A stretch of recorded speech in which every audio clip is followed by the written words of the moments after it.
Well, I'm humbled and honored to be with you here again this evening. I won't spend a lot of time talking about myself. I have a pretty little wife, and she's coming on Friday. And I think Mrs. Yoder hung a picture of my family on the bulletin board. I've been a lifelong farmer other than the 7 years that my wife and I spent in Northern Ontario. She's Canadian. That's her home, Red Lake, Ontario. And we have 4 married children. When I was a little boy, we didn't fool around with this skimpy church stuff. We had 2 weeks of vacation Bible school, 2 weeks of revival meetings, and then George R. Brunk would come to town, and he did it for 6 weeks. And my dad, he was a big fan of going to church and tent meetings because we didn't have the internet and all these other cool things to do, you know. We went to church. But I remember as a little boy sometime those seats got hard. And so I'm going to tell the children something every evening so that you don't feel that you're sitting through 6 weeks of George R. Brunk's tent revivals. When I was a small boy, there was an evangelist came into our community. I was born in the Harrisonburg, Virginia area until I was 16. Well, I lived there until I was 16. And one year, there was a man came from Oregon, and his name was Marcus Lynn. And he wrote a book on the book of Romans. And it's the gold standard, in my opinion. And if you want to buy one, if you can find one, they're about $70. And he probably charged $2 for them back in the day. But Marcus Lynn was a Bible teacher in Oregon. And he had a children's class at our church when I was a small boy. And he told about his dad going to town to buy a new suit coat. And he found one, and when he got home, he opened this little pocket here that is worthless, totally worthless. And in it was a card that somebody had written with calligraphy, and it had this saying on it. And I want the children to listen because you need to say it tomorrow night for me. And so if you want to write it down or have your mother write it down or however you want to do it, that's up to you. What good will it do to smoke and to chew, to swear and to drink, and never to think what the end may be? Now, let's all say it together. What good will it do to smoke and to chew, to swear and to drink, and never to think what the end may be? Now, you have to be pretty old to have been tempted to smoke, because smoking is totally not cool anymore. I think there's some people that vape, but I'm not sure how that works. I really don't need to learn. But things change. And there was a lot of pressure on us in public school to hang out with the losers and smoke. But thank God I never did. But there's pressures on little children even in Christian schools, and maybe even the homeschool has some pressures on that need to be sanctified. And so remember, this man was probably born in the 1800s, and in his suit coat he found a card. What good will it do to smoke and to chew, to swear and to drink, and never to think what the end may be? So I'm going to let some person 12 or younger say that to me tomorrow night. You can stand up, and so you have something to look forward to. This evening, what I want to share is family-oriented. It's maintaining the right balance. And so I'm going to turn to a couple scriptures. You listen. You don't need to follow. You listen as I read, because I'm going to start in Deuteronomy chapter 6 and pick a few verses from a couple chapters. The first one is Deuteronomy, the first 6, first 12 verses. Now these are the commandments, the statutes, and the judgments which the Lord your God commanded to teach you, that you may do them in the land where you now go to possess it, that thou mayest fear the Lord thy God, to keep all of thy statutes and his commandments, which I command thee, thou, thy son, and thy son's son, all the days of thy life, that thy days may go on and be prolonged. Hear therefore, O Israel, and observe to do it, that it may be well with thee, and that you may increase mightily, as the Lord God thy fathers has promised thee, in the land that floweth with milk and honey. And it goes on, and all these things, that if you listen to me, things will turn out good for you. And then in verse 12, then beware lest thou forget the Lord thy God, which brought thee forth out of the land of Egypt, from the house of bondage. Beware lest you forget. That's like telling your children, did you remember what I told you? Or the school teacher, did you remember? And God says, don't forget what I told you. Chapter 7, verse 6. For you are a special and holy people unto the Lord your God. And the Lord your God has chosen you out of all the people on the face of the earth to be his people and his treasured possessions. Now the Lord did not set his affection on you and choose you because you were more numerous than other peoples, for you are the fewest of all people, but because the Lord loved you and kept the oath that he swore beforehand and redeemed you from the land of slavery, from the power of Pharaoh, the king of Egypt. Know therefore that the Lord your God is God, and that he is a faithful God, keeping the covenant of his love 1,000 generations of those who keep his commandments. And now I'm going to go over to chapter 8.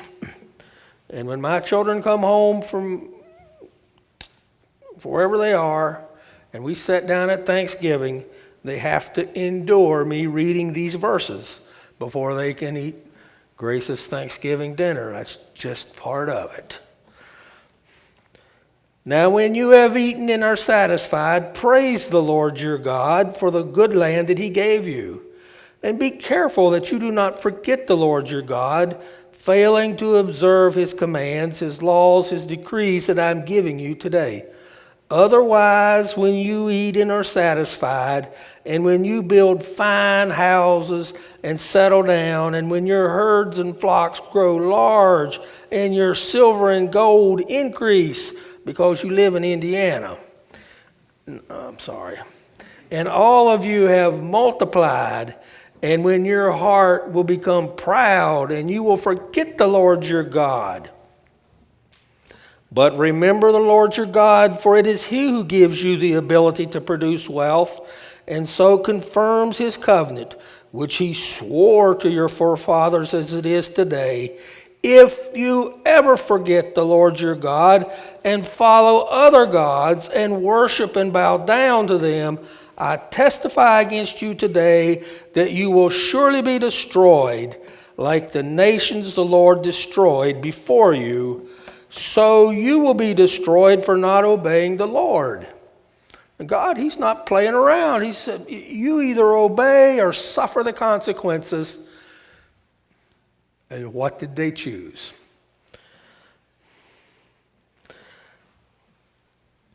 I have reached the stage of life where my boys run the farm and I work for them. And it's a little awkward to have to go to your boys and ask to use the company credit card when you started it. I mean, but you'll get there too. And so a lot of what I've done the last couple years is run equipment, and so I work with a silage crew, and it's a good life. I ride around with all these young boys, and they're talking on the radio, and I pick on them, and they bring me food, and just sitting in the cab, and it's nice and cool, and it's hot outside. But from my view behind the windscreen, I made several observations one year. There were rabbits, and there were quail, and little wild turkeys hiding in the corn. And for a lot of years, there wasn't hardly any. When I was a boy, I used to raise quail and pheasants, and I still enjoy to hear that clear call, that unmistakable whistle of the male bobwhite in the spring when he calls his mate, and in the summer, just because he can. And the female has a distinct and lovely call as well.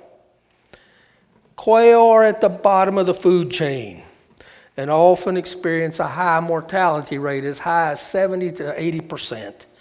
Because they are prolific breeders and with optimum conditions, they can raise several broods a year. Y'all have quail here? Well, that's my point. Pre-1980, there were quail all over the lower South. But there's several things that brought pressure to bear, brought about the demise and almost a total collapse of quail populations in the Deep South and in North Florida. At the Edisto Research Station, Clemson University's experimental farm close to us, entomologist Jay Chapin says that quail are simply gone from the agricultural research facility. Chapin is an avid hunter and recalls the 80s when there was over 20 coveys at that facility, and now he says there's not one quail left. In 1978, coyotes were first spotted in the upstate of South Carolina. In the 40 years since, the coyotes have made all the counties of South Carolina their home, and there's nowhere has it been more noticeable than in the wildlife community. It has totally upset the balance of forest and field. You see, there needs to be a balance. There's a balance in creation. There needs to be a balance in your home. I'll get to that. The rabbits, the quail and turkey nests, and the little fawns are the first ones to fall prey to the coyotes. A few years ago, my boys hired a professional trapper, and he came into our community, and he spent some time the last few winters there working his art of craftiness against the coyotes. He didn't get them all, but he really sobered them up. And this past spring, as I was driving silage carts, I'd see all these little animals. And the spring, the does all had fawns by their side, and there were little rabbits and little turkeys, and things were getting back in balance. So much so that suddenly Grace, my wife, has become the old Mr. McGregor, as in the tale of Peter Rabbit. She planted her okra 4 times. The tomatoes and eggplants have the sides eaten out of the fruit. And there's baby rabbits running all through the pole beans and into the watermelon vines, and there's big rabbits come out of the hiding place at night, and they graze off the southern peas, almost anything. And we tried hot pepper spray, and we tried hot lead, and they just seemed to multiply like rabbits. Do y'all know about the rabbit plagues in Australia? One guy, he's just 2 guys. You don't know about the rabbit plagues of Australia?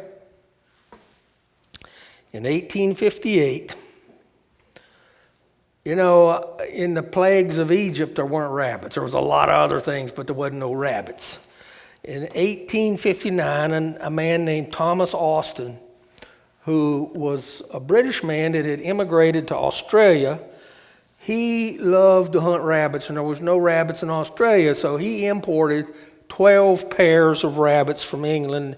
They came on the ship, and he raised these things and turned them loose, and boy, did they ever do the rabbit thing. Within a few years, 24 rabbits had turned into millions. And by 1920, less than 70 years after the introduction of the rabbit, the population in Australia ballooned to 10 billion rabbits. I don't know who counted them, but they said they had 18 to 30 little babies a year because they could have litters all summer. There was no cold time. And the rabbits just started on the eastern side, and they just ate their way across to Australia. So the Australian government decided that they're devastating all the grasslands where they grow cattle, and so they decided what they was going to do. And so between 1901 and 1907, the Australian government went on a big fence building project, and they started at the top coast and went all the way down to the south coast at Starvation Harbor and built a fence so the rabbits couldn't get through. Well, then there was rabbits got on the other side, so they built another fence. That first fence was 724 miles long. No, 1,138. It's the longest continuous fence in the world. Well, the second fence they angled off, and it didn't go quite up to the top. And that one was 724 miles. And then the rabbits kept coming, and so they built a fence east and west.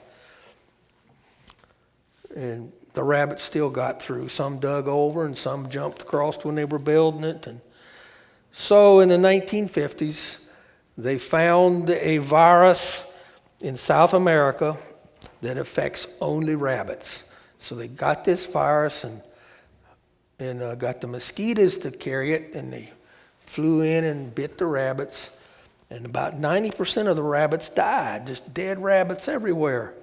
But mosquitoes don't go into the desert.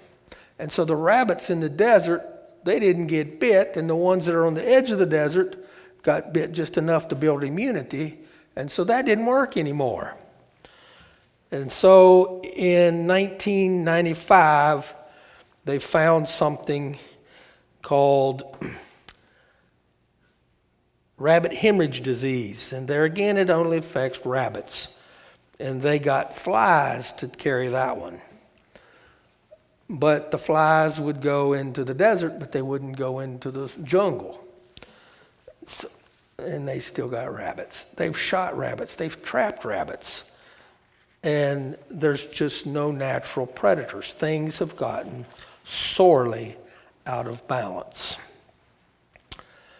If you travel from the little community close to our farm, several Mennonite families there, and as you go up the road towards Denmark, that's our little town, there's a sign that's out by one of the Mennonite families that says rabbits for sale. And I'm guessing that many of y'all went through that stage of trying to help your children grow rabbits, to teach them responsibility. Well, that's not what happens. It teaches your children how they can lose money graciously. You see, in creation there was balance, and we are not told how God managed it before the fall. But one day when the little rabbits went to school, they figured it out really quickly that it wasn't going to be a lot of fun at recess playing with the Fox and Hulk children. I wanted to read you a little story after my Bible reading, and I neglected it, so I want you to listen. About imprinting children and the effect that a balance in your home has on children. And this was written by E.J. Swam in 1969. I was fortunate enough in having exposed to biblical teachings of non-resistance in my earliest memory. On approaching maturity, I endeavored to rethink these positions for myself, and this resulted in a staunch decision that I could not participate in any form of Army service. Early in the summer of 1918, the last year of World War I was drafted into the Canadian Army. Father and son walked solemnly the 2 miles to the railroad depot where we took the train to Hamilton. Our conversation was punctuated with periods of silence. At one point, Dad finally spoke. I feel something this morning like Abraham must have felt on his way to Mount Moriah. Now, certainly, I could not be so immodest as to elevate my parent to the status of father of the faithful. I cannot, however, escape remembering his bravery and Christian fortitude as he faced the whole ordeal. One instance of his heroism may suffice. While doing the morning chores shortly before my departure, he directed the following conversation. My boy, you shall soon be leaving me, and we cannot tell what the consequences will be. I want to ask you, if worse comes to worse, how is it with your soul? To this, I took a rapid retrospective of my past and recalled the two crises in my spiritual life of which he was aware. There was my conversion at 12 years and my entire commitment to Christ at 19 years. All I said in reply was, it holds good this morning. And now what followed was a bit dramatic. He put his bony left arm up around my neck and said, my boy, I do not know how I will get along with you here on the farm with only one arm. But I want you to stand true to God and your convictions at any price. And I would rather get word that you were shot than to know that you compromised your position and disobeyed the Lord. Such rugged faith, such staunch belief produced a buoyancy in my soul that I needed, and I could never forget it. And then we went out into our granary and had a season of prayer together. What a prayer meeting that was.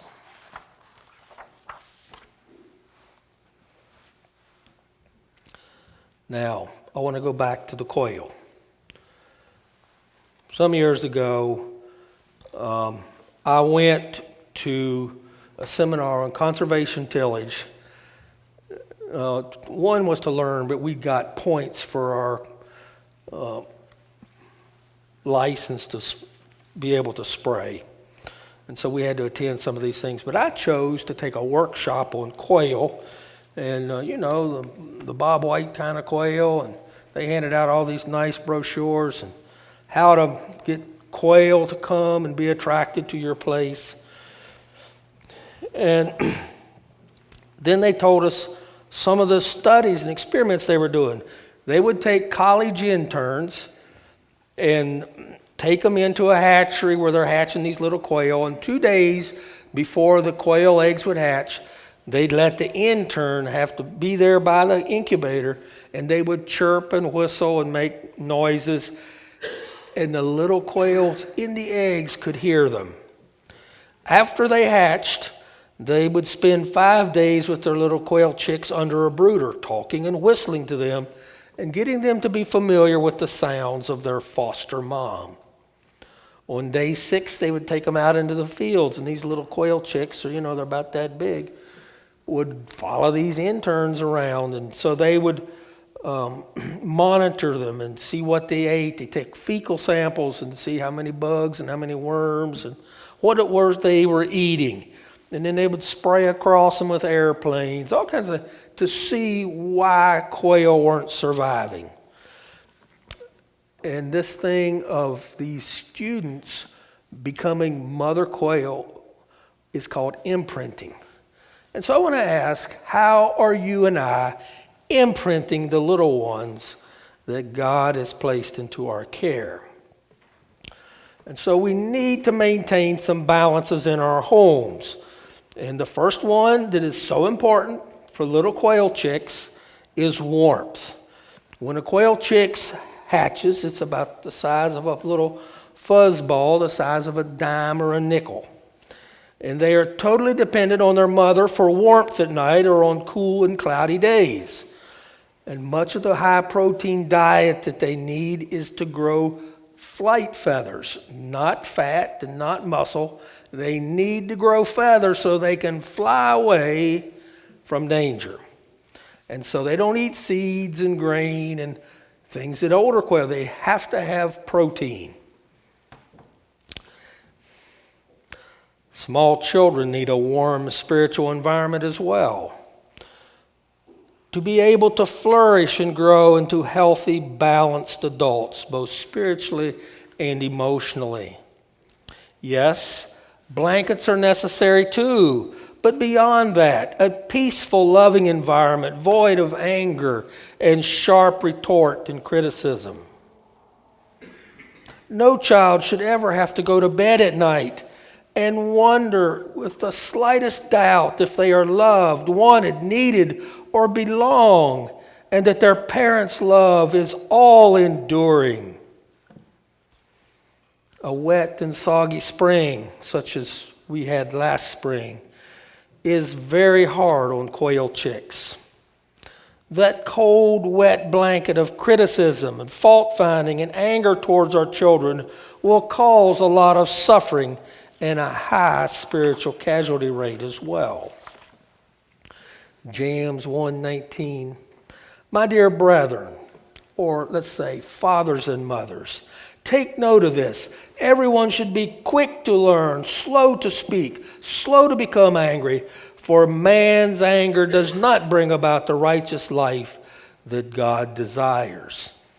Ephesians 6:4. Fathers, do not exasperate your children. Instead, bring them up into training and instruction of the Lord. All right.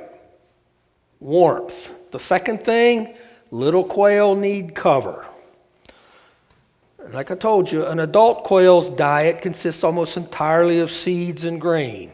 A quail chick must have a diet of almost total insects for protein.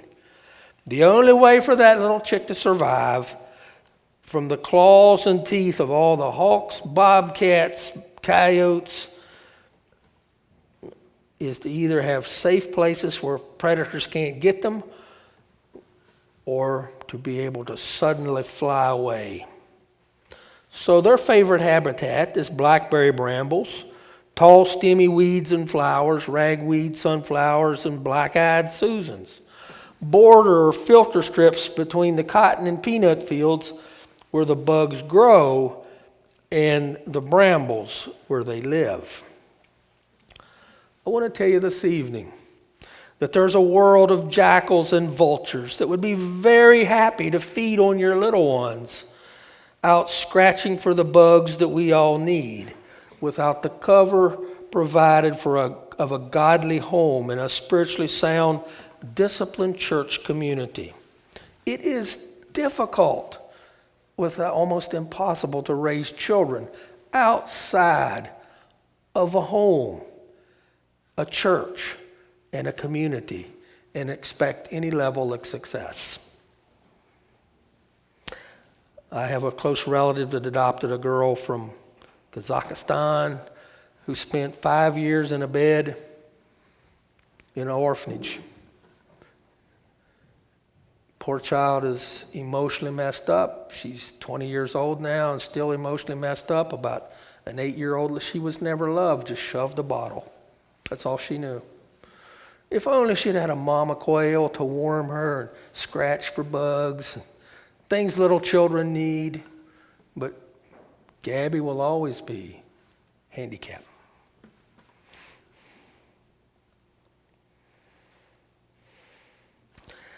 Scientists and wildlife biologists suggest that the lack of good cover and fence row to fence row tillage practices in the later part of the 20th century has had as negative effect on quail populations as coyotes. And so in the last 20 to 30 years, there's been a significant increase in no-till or strip-till farming, and that has been helpful in restoring nesting in safe places. Now, I read you those verses in Deuteronomy at the beginning of my sermon, and it is a responsibility of godly parents to provide the cover needed to protect the innocent and impressionable little ones that are placed into our care. Help your children make good choices and maintain healthy friendships. Influence is so huge, especially at those adolescent and teen years. A child gets to be about 14, they care more what their friends think than what mom and dad think, and they're not trying to be disrespectful. It's just, you're just not as cool as you used to be. At least that's kind of how it is, right? Sorry. Teach your children to be polite and courteous and friendly to all, but closer friendships where they find their approval and fulfillment in their social lives should be chosen carefully. I went to public school, and there was the involvement of the sports program and all the stuff that was offered. And my parents saw that we went to school, did our homework, and we came home. We didn't socialize there. We knew who we were. It was us and them. There wasn't this big melting pot. I can think of none of my peers that married town girls. But when you go to these liberal schools, church schools, they're just, we're Christians too, and it isn't long. You're not sure who your grandchildren are going to be. When my boys were adolescents, young teens, it became very fashionable to go coon hunting. And I never did it because I was a dairy farmer and I had to get up at 4 in the morning. And so who wants to come dragging in at 2 in the morning and then go out to the barn at 4? And I don't have a problem with coon hunting. Who wants to wade out in that snake and alligator water in the dark and shoot coons out of trees? But it's okay. But it brings such a tacky crowd. I mean, they're rough people and bad language, and they dip and they chew and all those things Marcus Lynn said you shouldn't do. But you see, those guys have the dogs. And so you got to go with the people with the dogs. And so I had an employee working for me who was about 20, and he got caught up in this coon hunting. But he was a responsible guy. He's now my co-pastor. And I said, Gordon, what if I would buy you a coon hound? And then you would take my boys hunting. That way I'd know who they was with. And I paid $750 for a coon hound so that I knew who my boys were with in the swamp. I learned that from my dad. Now, in Virginia, about this time of year, maybe it's February, it's still cold.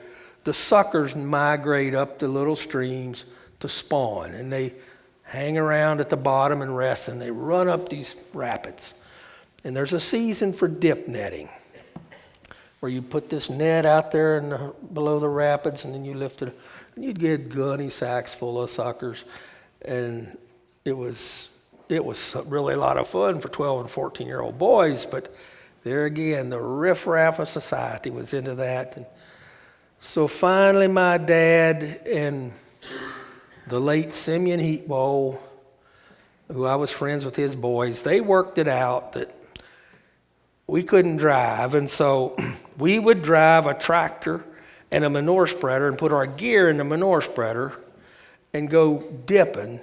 That way they could say when we needed to be home. We couldn't say, well, we were with so-and-so and they didn't come home till midnight. And so they weren't against what we wanted to do. They were concerned about the predators that were going to feed on us. Be diligent and engaged and involved in your children's lives, especially during those impressionable years. Daycares is a wonderful way of imprinting other people's children for good. But as a general rule, it's a terrible way to raise your children. If you want to provide daycare for non-Christian children, it's a ministry. But don't let them raise your children.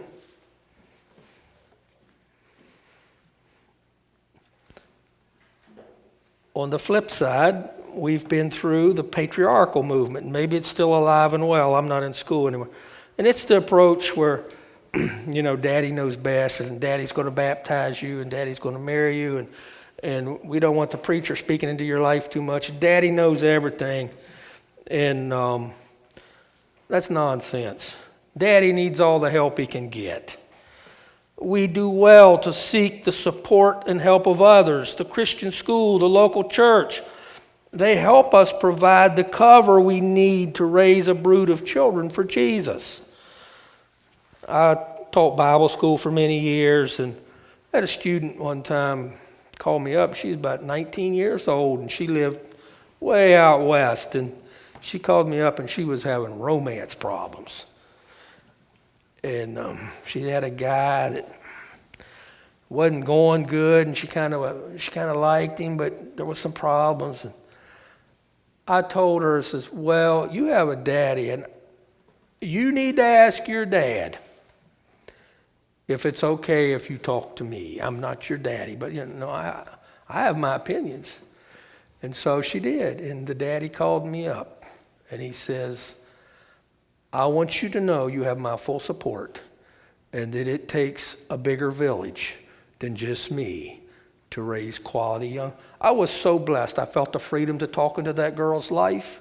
She's married to somebody else. She's thriving. She's doing well. But the dad was humble enough to say, I can use your help. You've been before me. And so I felt honored. One of the best forms of cover for protecting your family is consistent family devotional time and prayer. Remember, influence is huge. Give your children the gift of a daily time together with God. It should be the anchor that starts or closes each day. You take the pick, morning or evening. I'm going to tell you, family devotions is never convenient. It is a discipline, and there will be plenty of reasons and excuses to challenge its existence. We are not a generation of farmers anymore. Is there any farmers in this church? Oh, thank the Lord. I grew up many generations of farmers. We went out and did the chores, came in and ate breakfast and had family devotions. And my children do that. My daughter married a guy that runs a big business. He's out of the house at 4, and they have family devotions at night, but now they got teenage children, and they got to go to youth, they got to go to choir practice, and good luck with that. So, most of us are not farmers anymore. Dad gets up and goes to work, the teenage boys go to work somewhere else, and the teenage daughters may help mom, but they may work at the greenhouse or the grocery store or whatever. And so Ernest Hostetler told me what he did. He's the former bishop of the Beachy Church in Abbeville, South Carolina. And he said when his children got to be teenagers, they scattered, and he gave up on having it at night because there was always something going on. So he sat down with these children and said, let's talk about this. So what if we all get up at 5 in the morning? Because I'm going out the house at 6, and your brother's going out at 6, but we're going to different places. It was mostly girls. He says, you all don't have to be dressed for the day, but could you come down modest, and we'll have family devotions at 5 in the morning. And then if y'all want to go back to bed, whatever, that way me and your brother could leave. And they agreed. And he said it was such a blessing that after they did it a little while, that they really looked forward to their family devotions. Because Dad and Mom made the commitment to see that it happens. Mark 1:35, very early in the morning, a great while before day, he went to a solitary place and prayed. Psalm 5, verse 3, my voice shalt thou hear in the morning, O Lord. In the morning will I direct my prayer unto thee, and will look up. For thou art not a God that hath pleasure in wickedness, neither shall evil dwell with thee. I want to suggest this evening that God is not a God of performance. He is just seeking worshipers. John chapter 4, verse 23, but the hour cometh. He's talking to the Samaritan lady, or the woman at the well. Was she Samaritan? I think so. Well, anyway, the woman at the well, all right? But the hour cometh, and now is, when the true worshipers shall worship the Father in spirit and truth. Listen to this. For the Father seeketh such to worship him. In all other religions, people are seeking a God to worship. But in the Christian faith, God is seeking those who will worship him. Don't let him down. Try to keep your family devotions from being boring. Ask the children questions. Read a more flowable translation if you care to. Read Bible stories, good missionary stories. When our children got to be 8, 9 years old, we started reading missionary biographies, and Youth with a Mission has paperbacks. They must have 100 of them. Anybody from Jim Elliot to, and there's no Anabaptist people in there, I don't think, but there was only 2 of them that were a little bit disappointing to me. And we read these stories, and we read all of Pablo Yoder's books, and don't you know, 2 of our boys ended up in Nicaragua. And read your children's story. Yeah, we read the Bible too, but make your family devotions interesting. You don't need to read stories. But if you got little children, do something that they look forward to that time. And they should ask you what's wrong when you skip. I want to read you a story. Doest faithfully whatever thou doest. 3 John 5. Timid, admonished Christians sometimes omit family devotions in the presence of distinguished visitors, and it is a sore trial for a Christian mother to maintain a family altar and to lead the devotion before strangers. The following incident may stimulate some fainting heart to fidelity. 10 years ago, when an unconverted man, I boarded in the family of a pious woman whose husband was not a Christian. There was a daughter of 19, another of 14, and a son of 10. Every morning after breakfast, I heard that humble woman gather her family in the kitchen and read with them a chapter in the Bible. And then, as I could not help listening, there was a peculiarity of service which mystified me. At last, one day, I asked if I might remain. She hesitated. Her daughter blushed, but said that I could do so if I really desired it.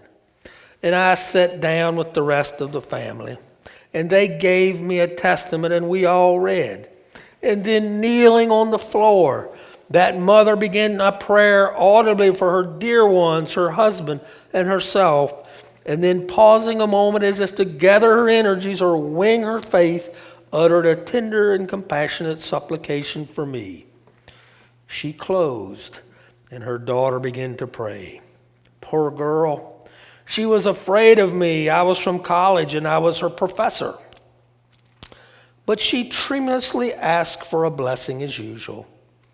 And then came the other daughter, and then at last the son, the youngest of that circle, who only repeated the Lord's Prayer, and with one petition of his own. His amen was said, but no one arose. And I knew on an instant that they were waiting for me. And I, poor prayless me, had no word to say. It almost broke my heart, and I hurried from the room. A few weeks only passed, and I asked their permission to come in once more. And then I prayed too. And I thanked my ever-patient Savior for the new hope in my heart and the new song on my lips. And it is a great thing to remember that there in the gospel was in the law provision made not only for thy son, thy daughter, and thy maidservant, thy manservant, but also for thy stranger within the gates. And now finally, food. To be successful at raising her chicks to where they can live independently, Mama Quail has to find lots of food, and not just any food will do. And like I told you before, the quail chick needs to eat its weight in insects every day to grow flight feathers. And those of you who raise boys can identify. Mealtime is when boys come to the table and continue to eat. Are we as careful and as consistent in providing spiritual food for those young ones in our care? Grace and I have an acquaintance who constantly obsesses about the type of healthy, crunchy foods that her children have access to. But that same mother will push her high chairs in front of the T&V when she finds them in her way or seemingly has little or they're around her feet, and she has little or no concern about the spiritual nutrition that feeds their young minds. Those children are in their upper 20s now. One is vegan. The other one may be pretty healthy too, but spiritually it's been a disaster. It is very important that you not only know where your children are feeding, but who with and what they're actually feeding on. There are probably more changes in the advances of science and medicine and travel and communication in the last 20 years than in the last 100 years previous to that. And one of the change beginning of the 21st century has been the internet. And I'm not going to belabor that point. You know, it's here to stay, and it has many useful purposes. Grace and I raised our family almost pre-digital revolution and the age of the internet. Our oldest son was killed, but he dated his girlfriend with letters. Carla and Jason wrote a bit, and they text and had phone conversations. I pled with my children to write letters, and you're such an old fuddy-duddy. Nobody does that anymore. But I had a nice stack of papers that smelled so good and had nice handwriting on them. But anyway, what's a text? Our third son and his girlfriend texted some and emailed some, but invested heavily in jet fuel. She lived in Nevada. Joel and Jody were the fourth, and I think they pretty much went paperless. Then our youngest son, Aaron and Andrea, through the wonders of the internet, could have audio and visual and be 3,000 miles apart. He had one date before he went to Nicaragua, came home in 2 years, and got married. Saved all that money. But I don't recommend it, but it's what worked for them. Is it wrong? No, but there are dangers in most every way. There are challenges to good parenting in my childhood, in my grandfather's and biblical times. They're not going away, just different problems. Parenting has never been for sissies or the faint-hearted. So parents of young children this evening, take courage. It's not that God has not made provision. It's just there's different challenges, and sin has become so convenient, so available, so private, and so raw. We used to have to, if we wanted to look at something that was not appropriate, you had to go find it at a store, and then the shame of having to get it and pay for it. Well, we didn't do it. There was a lot of deterrence, and now people have access to all kinds of nastiness on their phones. You know these things.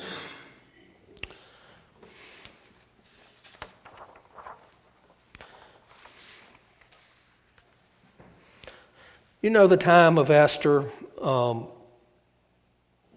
Esther called her out. I'm not going to read the story. It's in my notes here, but she was hesitant at first to listen to her uncle about going to see the king. The consequences could be very bad. He could take her life.